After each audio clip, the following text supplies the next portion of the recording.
Christian Sternhardinger mga bro, galit nga ba sa Barangay Hinebra? At Rondy Hollis Jefferson nagyabang agad kay Brownlee. So matapos nga matrade ni Sistan sa Terra Firma Jeep mga bro, biglang ang nag-iba ang kanyang laro. Malayong malayo nga ang kanyang performance sa Barangay Hinebra kumpara sa Terra Firma Jeep. Nawalan talaga ito ng ganang maglaro sa team na wala namang planong manalo. Sayang din talaga mga bro kung ibubuhos lahat ni Sistan ang kanyang laro sa Terra Firma Jeep dahil malabo pa sa sabaw ng pusit na magkampiyon ang team na to. Ngayon ngang mag-i-expired na ang kanyang kontrata mga bro, hindi na nga ito mag-i-extend at piniling magretiro na sa PBA. Pero maraming ang nagsasabi na drama lang daw itong nangyayari dahil posibleng magkakaroon ng PBA comeback si Sistan after ng kanyang retirement. Hindi naman kasi makakalipat si Sistan sa ibang team kapag hindi siya mag-retire dahil nahahawakan pa rin ng Jeep ang kanyang rights. Ayon nga sa source mga bro ay baka may galit daw itong si Sistan sa Barangay Hinebra matapos siyang i-trade sa nasabing team. Well, para sa akin mga bro, professional player nga itong si Sistan at alam niya nga na normal lang talaga sa basketball ang trade. Hindi niya lang talaga siguro matanggap na napunta siya sa isang team na walang direksyon kundi taon-taon nagre-rebuild ng player. Alam nga ni Sistan na isa siyang quality player kaya ayaw niyang maglaro sa ganyang team sa PBA.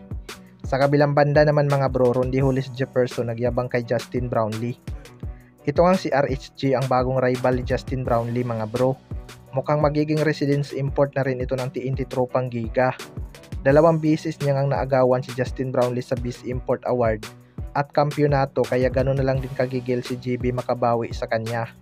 Pero ayon nga daw kay Rondy Hollis Jefferson mga bro, ay sila na daw ang tatalo sa GIS team na Hong Kong Eastern dahil mahihirapan daw si Justin Brownlee sa kanila. Well, para sa akin mga bro, may ibubuga din naman talaga tong si Rondy Hollis Jefferson dahil sobrang sipag din talaga ng player na to at patunay nga dyan ang kanyang 2 Beast Import Award. Pero kung ikukumpara natin siya kay Justin Brownlee, malayo pa talaga siya kung championship ang usapan. Kaya asahan natin na babawi at babawi itong si Justin Brownlee sa kanya ngayong conference. Isang kampyonato na nga lang mga bro, may record na naman si Justin Brownlee na mabibreak. Siya nga ang magiging number 1 sa mga import na may pinakamaraming kampyonato sa PBA. Sana lang talaga mga bro maganda ang tatakbuhin ng Barangay Hinebra this conference at makapasok ulit sa finals. Maganda talaga kapag Barangay Hinebra at Hong Kong Eastern ang maglalaban dahil panigurado dudumugin ito ng mga fans. Pero tulad nga ng sinabi ko, hindi nga ito magiging madali at kailangan ito paghirapan ng Barangay Hinebra.